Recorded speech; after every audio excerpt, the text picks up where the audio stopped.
I'd like to introduce you to Merrick Furst. Merrick is a friend of mine, somebody I've known in the community for a long time, but somebody who has really made an impact on our technology community in Georgia, and I think we all like to think more broadly than that too. But you probably know that over the last several years, there's been a removing of the mystery behind what it takes to start a company, particularly a technology company. And a lot of smart people have put time into thinking about this as a science and less about an art. And uh, you've seen a birth, probably read about this concept of accelerators, business accelerators, and it's sort of the next evolution beyond what we used to think about as incubators, and and it's based upon current thinking that actually Merrick's been on the forefront of. So I'm not going to steal his thunder, but not only has he been a thought leader, and he's going to share his thinking around business acceleration and what he refers to really is startup engineering, but he's actually put it to practice. Right here in Atlanta, there is an accelerator called Flashpoint. It's on the Georgia Tech campus. Merrick's the founder. He manages it. My firm has invested in two of his graduates, hope to invest in more. And so they're really doing exciting stuff. And we thought we'd bring him to the council and let him share all the great things he's doing. So please join me in welcoming Merrick Furst. Thank you, Glenn. Thanks. Glenn is a little bit modest about it. So everything I'm going to tell you about is it's not just a product of my work, but there are a lot of people in the community. Glenn, Bev, who's not from the community but might as well be, Sig, Raj was somewhere. So the many people in this room, I'm sure I'm overlooking you because I'm nervous and I'm standing in front of you and I'll run out of time. But I want to say thank you. So this is everything I'm going to share with you. You should view it as, okay, I'm trying to make it happen, but there are a lot of people that are involved in this also. So what I want so this is what Flashpoint looks like when it's in session. We have quite a few people in the room that are Flashpoint founders, and they can share with you what it's like to be there and to. I'm sure they're happy to network with you and share with you what they're. Some of them are previous in previous cohorts, some of them current cohorts. What I wanted to talk to you about was what we've learned a bit about how to do startups and what that means. And if you don't mind, we only have a limited amount of time, so I'll just go sort of quickly through it. And I was told you're not allowed to ask questions, so that means I can't get anything wrong. That's perfect. So just for fun, just so you'll have a sense of what's going on, just sort of these are the bona fides of Flashpoint. These are companies that didn't really exist before Flashpoint showed up. So many of them you'll know about in the community. Ionic Security showed up. It was a single founder who had an idea for a Facebook app. It's now a company worth well over $100 million that's raised money from Kleiner Perkins and Andreessen Horowitz. Ecom Hub is a founder who's was a freshman, was going to drop out of college, came into Flashpoint. They've now raised close to $5 million. They have more entrepreneurs working in it in the most interesting structure I've ever seen. There are tons of money. I'm not going to go through them all, but many of them, I don't want to go too fast since I think Kurt was actually in the room. I want to make sure I pay some attention to Sidekick, CodeGuard. This is some research that came out of tech. Springbot. I'm not showing you all of them, just some. This is actually a company that came from Israel to participate in Flashpoint and has recently just closed around and is doing very well.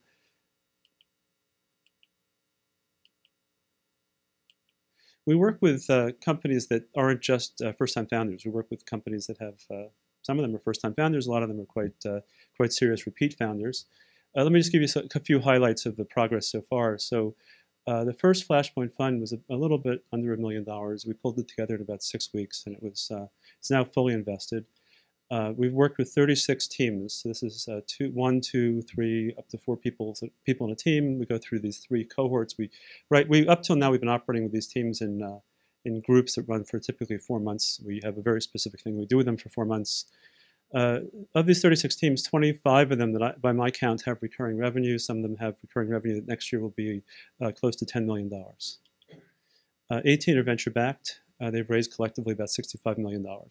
And that's from completely first-tier investors. That's not just, so it's great that Tech Operators is involved and Mosley Ventures is involved and others in Atlanta are involved, but these are also these are companies that look like investable opportunities to first-rate investors all over the country.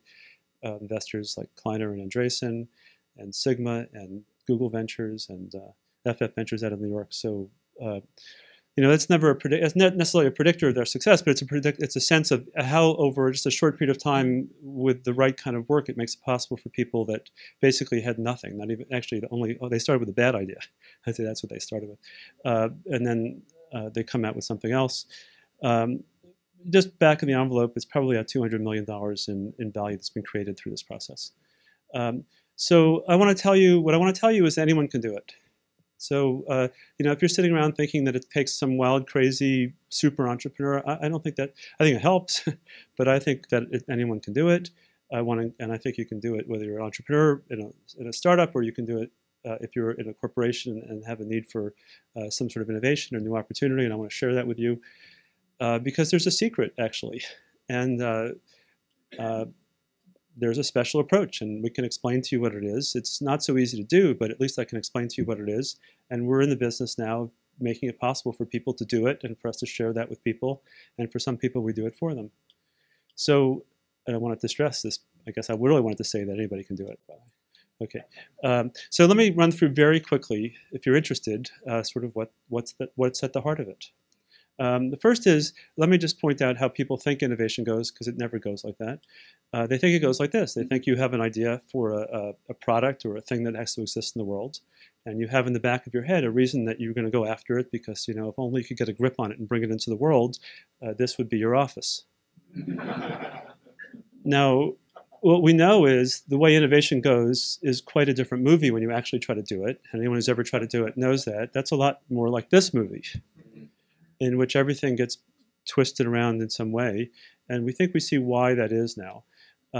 In such a movie, you also have someone, in a normal innovation process, you also have someone who's charismatic and has an idea for something that ought to work. It just obviously should work, and they have a customer in mind.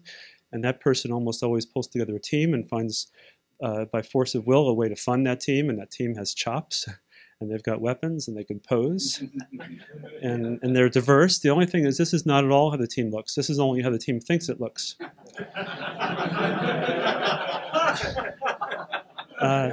Because this is actually how the team looks. They're all asleep, and they don't know it, but it doesn't feel like you're asleep. You're plugged in. You're all sharing a fantasy, a delusion of the demand. And the problem with this delusion is that you don't notice that you're actually in a dream. It doesn't feel like a dream. And in this delusion, you can build anything. In fact, you can build anything. The only problem is when you build things, no matter how cool they are. So they thought at one point in the movie that it would be very cool to build a roller coaster that went through Buenos Aires. I mean, not the Space Mountain version of this, but the actual Buenos Aires. And so they did it. The only thing is, here's the problem with products that you build in the dream. They're not attached to the world. They're literally not attached to the world. Like, where do you get on? It seems like a really cool idea until you stop and say, where do you get on? And who's going to do that? So this is the fundamental problem with innovation is when you go to do it, you live in this dream. And you don't notice that it's a dream because literally it's actually a pathology. I want to say that people have won the Nobel Prize for discovering this. It's actually a pathology of the human mind. And the way it shows up pathologically is we make errors, and we make errors, and we have biases. But the weird thing is they don't feel like errors. That's what makes them pathological. They don't feel like bias. They feel real. And it's where they're not real that we get really screwed up. Now, in the movie, if you remember, this little gimmick they had, the guy who was building these crazy things, I guess DiCaprio, knew that they weren't real. And the only choice he had to figure out whether or not he was in the real world building a real product or was like in a fake world building a fake product is he would basically launch. He would like spin his top. And if it ran forever, it meant it wasn't attached to reality because in the real world, things don't spin forever. Same thing happens. That's right now pretty much what we do with startups. And pretty much what we do with innovation. You make them, you hope that they work, you turn them on, you spin them, and you hope that they stop spinning, because if they don't stop spinning, then you've built something which isn't in the real world.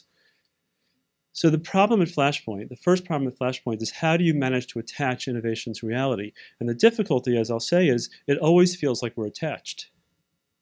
Like you feel like you're in this room. Well, maybe you are. But it always feels like we're attached.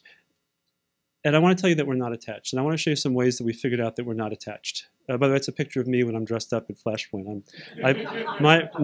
My job is Buffy the Vampire Slayer, because these ways that people aren't attached are ways that that they don't notice. And by the way, once they become detached, even if you show them that they're detached, they can't stay attached. So in this case, here's something we get wrong. We think people want things. How do I know? Well, you say it all the time. Why? You know, who's that for? It's for people who want it. Well, we're going to give it to our customers. Why? Because they need it. We think people want things. We think people need things. So I'll just tell you, the research shows that's not true. I know it seems impossible to believe. I'll tell you my own example. We have a company called Damballa, which some of you know quite well about. We started this company. I'll tell you how it started. Some professors at Georgia Tech described to me a technology that seemed like it could defeat fraud on the internet in a certain way, and I thought that was a great idea. So I ran out west and I spoke to the chief information security officer at eBay. And the conversation went something like this: "We think we can stop fraud." He said, "Nah." And I said, "Yeah, let me show you." And he said, "Wow, that's really cool." And he did a quick calculation and he said, "I think that'll save us $40 million a year." Wow, it seemed like a lot of money. And I said, he said, "How much is it?" Which I thought was a buying question. Naive me, and I said, you know, $150,000. He said, "Okay, do you have it?" I said, "No, I'll go make one." So I flew back here. We put a business plan together. We raised $2.5 million and a $5 million pre with a piece of paper. Put a CEO in place. Built the whole thing. That was 2006.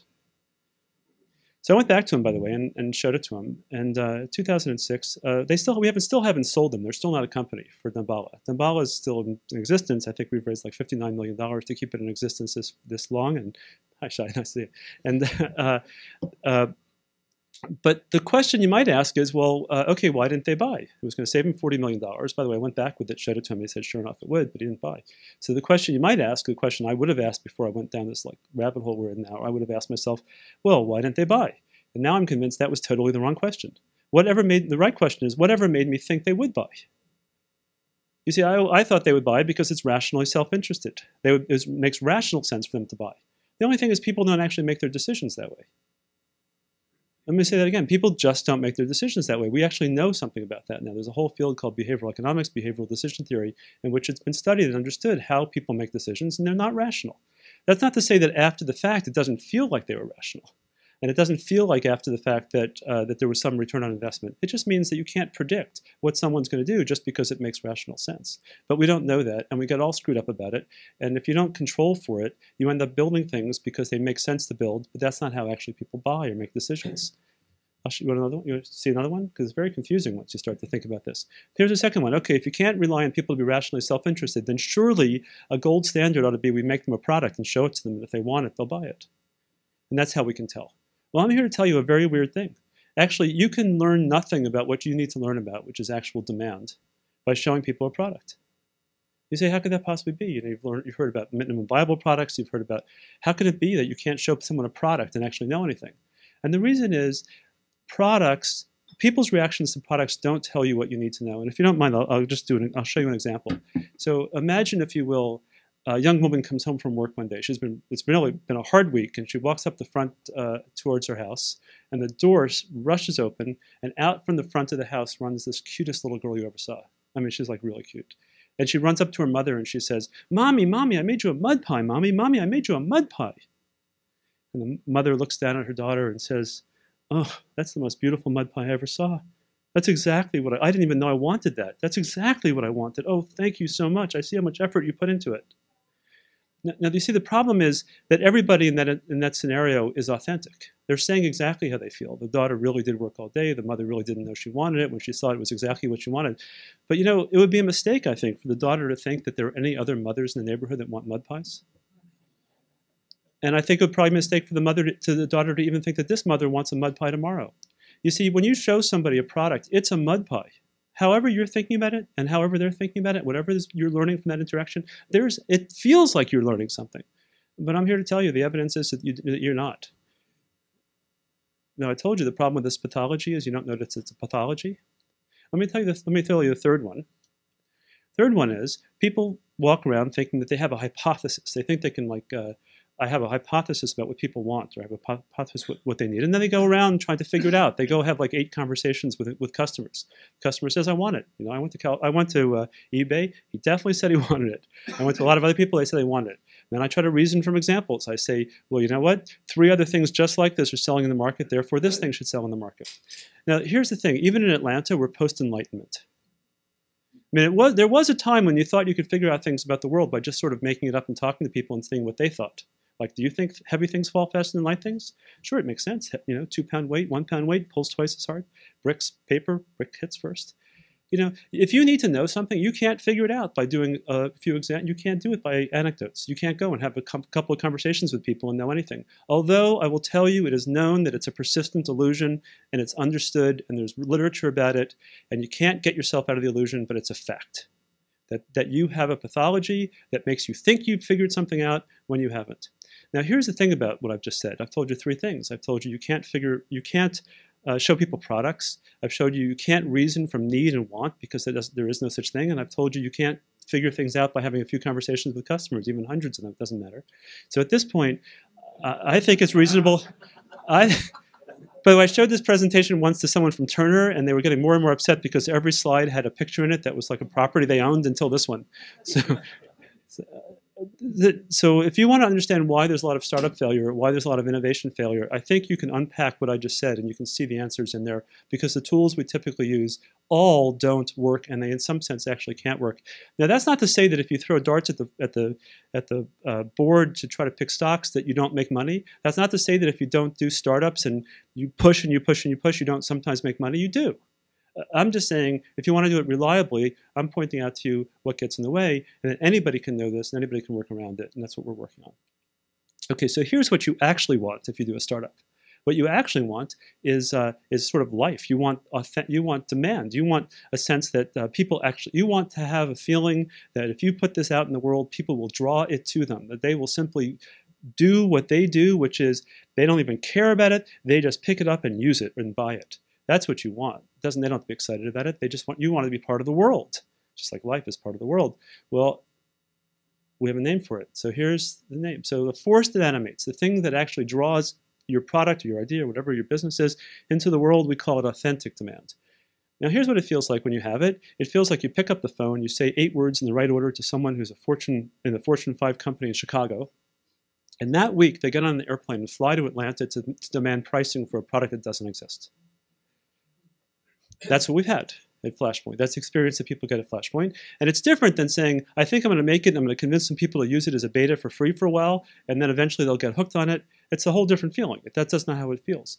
And we think it's required for success in the end. That's not required for success if your business is to like make a company and keep it going long enough until someone acquires it. If you want to do a real business, though, we think authentic demand is where it's at. So where is it? Okay, well, this is what it looks like, actually. This is the pathology of authentic demand is, here's one of the things we know. We know that people are asymmetric in their experience of gain and loss. It's just a fact. The value to you of gaining $1,000 is less than half the value to you of avoiding losing $1,000. The avoidance of loss is more than twice as important to you as gain, which means that you walk around the world all the time avoiding loss. One of the ways you avoid loss is you never discover that the world is actually ignoring you. Which I hope is not true for me at this very moment, but it's but it is true. Anyone's ever tried to sell, you might fire the salesman, but the real reason that you fired the salesman is the world was ignoring him and your company. You don't want to know that. It's very difficult to know that. So what it feels like is false demand everywhere you look. What you see is like that customer waves and says, I want something, I want something. You see some big swell. You feel the power of this. There's all this behavior in the world that you pick up, and you pick it up as actually false demand, and you don't notice it. So you got to get the authentic stuff. So what does the authentic stuff feel like when you feel it? And if anyone's been here and actually been in a company that has authentic demand, this is what it feels like. It feels inexorable. It feels like a vortex that pulls you in. It doesn't feel like you have a choice. You have to make them what they're telling you to make them. It's not like they're demanding something, and then if you make it, they still don't want it. It just doesn't feel like that. It feels like being in love as opposed to just being in like. It has a whole different feel to it. Well, here's a natural question. Can you manufacture it? People try. The problem with trying to manufacture demand is it's not a surface phenomenon. You can go and you put a lot of power and it can feel like demand, but it's not a surface phenomenon. It comes from somewhere deep. It comes from very deep. It comes from something deeply psychological. And so you have to look for it. But looking for it turns out to be quite complicated, because when you go looking for it, you discover that you're a lot like this, my favorite cartoon character, Wile E. Coyote. You know his problem? So here's his problem. He's running around all the time, and he's wrong all the time. The only thing is he doesn't know it. And it's a borrow from a TED Talk. It's like a really good idea. So if someone were to ask you, like, what does it feel like when you're wrong? What does it feel like when you're wrong? Most people would say it feels bad, it feels crappy, whatever. So, but that's actually it's a trick question, because that's the answer to the question of what does it feel like when you discover you're wrong. The moment just before you discover you're wrong, what does it feel like? The answer is it does feel like something. It feels like being right. That's sort of that's sort of the pathology. Now, if you'll allow me, now I'll start to tell you how to actually do some of the work around this. So what we've discovered is, if you do the work the normal way, that is, if you go out, for example, talk to customers and have conversations with them, and you show them products, minimum viable products, all that stuff, it doesn't seem to work for sort of foundational reasons. But there is a way to work that turns out that has some sort of status. It has like a philosophical, mathematical, engineering status. It's work in a place we call a negative space, and kind of you have to go there because your pathology is all to stay in the positive space. And I want to introduce you to it, but it's really a weird place. And it really takes a lot of getting used to, and it's hard to stay there. And what I mean by that is it's hard to stay there the same way it's hard to focus on this cube. So you know, you've seen this before, this cube might, as you're looking at it, pop out of the board for you. It also might be receding into the board. And if it's doing, you got it one way or the other. Now if you shake your head and defocus just a little bit, not completely under your conscious control, interestingly enough, you can make it pop the other way. You get it to go both ways? Now here's the weird thing though, you can't have it both ways at the same time. Negative space is the same way. What I'm going to show you about, I'm going to show you another way to look at the world called the negative space. You can look at the world from the point of view of the negative space, but you can't look at it from the point of view of the positive space at the same time. And you're going to keep popping back and forth with not of your own volition. But you can learn to do the work in the negative space, and that's what we found ourselves doing. And I'm going to try to hold you here for a little bit. So let me tell you a little bit about the negative space. By the way, just to give you a sense of, there is something behind this. We won an award from Georgia Tech. There's one award in the whole university for outstanding achievement in research and innovation. It was given for the work I'm showing you now. So let me tell you the first principle of negative space. I'll tell you 4 principles. The first principle of negative space is you can't rely on people to be rationally self-interested, but you can rely on people to do what they cannot not do. And all of you in the room that have had English teachers that have told you you've got to get rid of double negatives, I'm telling you they might have damaged your ability to do innovation, because there's actually a logic. There's actually a logic to this. There's actually a logic in which double negatives are not, you cannot erase them, and they actually make sense. And what I'm trying to say to you about this is, you can actually come to understand people in a new way. Not that they want something, not that they need something, but you can see them for who they are so clearly that in a given situation, it would be so weird for them not to behave in a certain way that you can rely on them to behave in that way. You can literally find yourself in a place where it's possible to see a customer so clearly that in this setting, if you really got it right, it's not even really plausible, except for the fact that human beings are always doing crazy things. It's not really plausible that the human being wouldn't actually be reliable as a customer. And so the work actually at Flashpoint is almost to do the opposite of what you think. Instead of trying to find out like what people want, we figure out what they can avoid. And then, you know that picture of the ocean where there's all that demand? Here's how we find what we're looking for. We put into the world propositions like, you know what, we think that they couldn't ignore this, that they couldn't avoid this. And we go out and we find out. That's testable, it turns out. We have a lot of tools and techniques now to test that. And then you discover, you know what, you were right, they could ignore it. And guess what, then we don't pay attention to that anymore. And in that one moment, the world gets quieter. Then you do it again, and you do it again, and you do it again. And after 4 months, roughly a third of the time, we don't know what the difference is between the ones that do it and don't. Well, for a third of the time, you end up in this weird situation where you see something so clearly that no matter how hard you try to get your customer not to buy, they insist on buying. And if you don't think it's weird to try to go up to someone who you're trying to figure out, and actually instead of doing everything in your power not to get the yes, everything in your power to get the no, because you can reliably do this, you see, because the truth is, if they can't say no, they can't say no. I know it seems obvious, but you know, we're overcoming the pathology. So in practice, it's a lot like, it's oddly like science. You start with some observation about the world. You see somebody doing something, and you don't understand it. Now, what almost everybody does is they sort of make up an explanation. They're doing this because this and this and this. No, we don't do that. We say, if you really think that's something, then here's the way we're going to understand it. Here's our hypothesis is. If we see that right, they couldn't not do it. Then we have a prediction we make from that. We make an experiment, and then we test it. And we discover maybe they could not do it, so that wasn't right. We go around and around this loop. But the weird thing about this loop is when you do it, and you do it at the speeds that we do it, it comes out of the plane. It's twisted. It's like all of a sudden it takes you out of this waking dream that you think you know how people are operating, which you don't, even though you think you do. It takes you out of this waking dream, and all of a sudden you see people differently. Second principle of negative space. Okay, so that tells you how you go look at the world and overcome some of these biases. And by the way, these are things which we can actually do in practice, and you can talk to some of the teams about how we do it. Well, and by the way, this is where people sometimes say it sounds like Zen, because you can also tie this to what you build. So in the positive space, you'd say, what features should we put in so that our customers will buy it? That makes sense. What do they want? That makes sense. Actually, none of those things make sense. But in the negative space, you can actually go the other way, and you can do this reliably. You can actually do the work. That's what's so interesting about this. You can say to yourself, what do we not have to do? Now, what would make us have to do something? We would have to do something if we do, because if we don't do it, they could avoid it. You know, I know it takes some practice to be able to stay in this negative space, but it's actually worth it. So we, instead of trying to figure out what we should make and what features we should put in, we figure out what features can't we afford to take out, because if we take it out, they can afford to not buy it. And so once you figure out what you have to do, find out what you do not have to do, then you just don't do that. And as odd as that sounds, you end up with product. It's unbelievably simple product. Okay, third principle of startup engineering. Customers are immune to change. So here's the weird thing. So even when you see a customer for who they are, when you really see them, and you understand who they are. And then in this setting, you can see that it would be impossible for them not to buy. They still don't buy. Now, what's that all about? So this is actually an incredibly deep subject, but it's been studied. So I have friends at Harvard and psychologists there, Bob Keegan and Lisa Leahy, and they figured out the following thing. And this actually started by asking, in a situation which you're probably familiar with, there's a disease, there's a heart disease. You can hope it doesn't happen to you, or if it already has, sorry.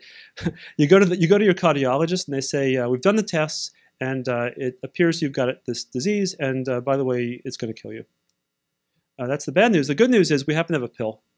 And you take this pill every day, and you make a small lifestyle change, and you'll be fine. No side effects, nothing. By the way, the pill is free. There are no side effects. Just take the pill every day, no side effects, free pill, and you'll be fine. Don't, and you die. Okay, you know, between you and me, that sounds like a pretty damn good product.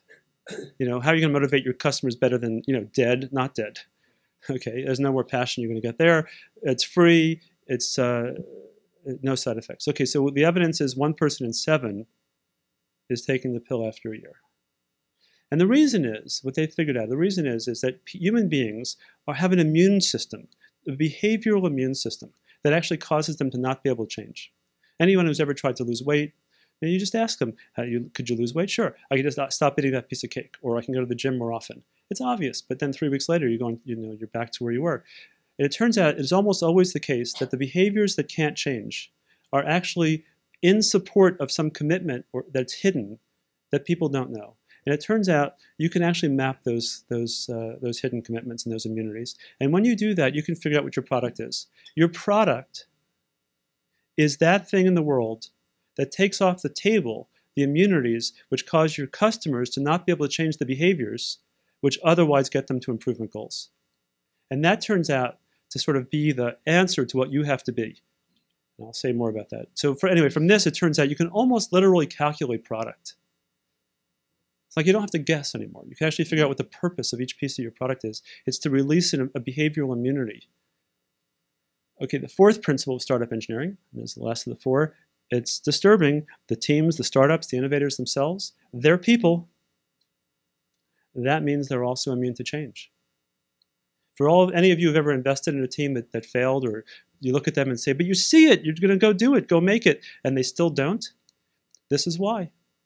Even when you see the world for the way it is, And even when you know what you have to make, you yourself and your team can't change. And we have to address that also, otherwise the teams don't succeed. And so we found a way to create a developmental culture inside the teams that makes it possible for people to take an interest in each other's immunity to change. And it seems to make all the difference in the world. So that's it. Those are the 4 principles. We call the 4 of them together authentic innovation. And it goes like this. You see customers for who they can't avoid being. And by the way, these are people who might have never been your customer before. And then you map their immunities to change. And then you adaptively change your own mindset so you can meet them. And then you end up with what you actually wanted, which is you enable your customers to be more themselves. That's it. We're 3 months into cohort 4. This cohort we're doing a little bit differently. We have 10 startups in this cohort, and we have 4 corporate teams. This is the first time we've opened ourselves up to work with corporate teams. I'm taking it as a good sign that many of the corporate teams are here. TSYS is one of the corporations that's working with us. CAE is another corporation. Emory is also paying us to do some work with them. So I want to tell you something just interesting about Flashpoint. You might not know it. Flashpoint not only funds startups and works with them, we also accept corporate clients. You might be one for a startup. I'll leave you with a thought about why it is and why I think this is important. And this is not in the category of scientific, but this is in the category of I believe the following picture. But I want to. If you look at the teams we've worked with, there are 36 of them. We can actually look back and have not just me doing this, other people have scored them. Some of the teams don't listen. That is, most of the teams listen, but some of the teams just, no matter what we were going to say, they were going to build what they were going to build anyway. And some of them actually participate and really get engaged. So we put them in the left and the right, and then we can organize them by which ones have stopped and which ones are growing. I think the thing on the left is what you see. I think if you just randomly invest in people that do startups, you typically see about 1/3 of them fail, 1/3 of them muddle around, and 1/3 of them seem to be making some progress, but you don't know how much. That's what pretty much every venture portfolio looks like. There are significant skews among the ones that are growing, and a very small number of them return a lot, but pretty much this is how portfolios look. And I'm assuming that Glenn would interrupt me if that's not true. This is how the ones look if they actually did the work. I think that's a better picture. The green ones are the ones that have raised capital. Well, that's sort of the story, and I'm going to stop right there. Thank you.